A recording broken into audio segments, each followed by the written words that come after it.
Бюджет маселеси 2025 жылы консолидацияланган бюджет тарыхый чекке жетти, 1,101,4 миллиард сомду түздү. Бюджеттин өсүшүнө жогоруда айтылган ИДПнын өсүшү таасирин тийгизди. Андан сырткары салыктык башкаруулар жакшырганынан бюджет өстү. Мамлекеттик салык кызматынын кирешеси 2020 жылы 78 миллиард сом болсо, 2025 жылы 304,3 миллиард сомго жетти, дээрлик 4 эсеге өстү.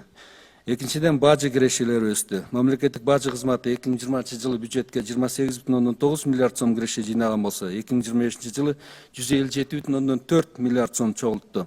2020 жылга салыштырмалуу 6 эсеге өстү. Бул жерде смарт бажы системалары да жакшы иштей баштады. Үчүнчүдөн салыктык эмес кирешелер 2025 жылга бюджеттин өсүшүндөгү негизги булактардан болду. Салыктык эмес кирешелер 2020 жылы 33 миллиард сом түшкөн болсо, 2025 жылы 189,4 миллиард сом түштү. 2020 жылга салыштырмалуу дээрлик 8-9 эсеге өстү.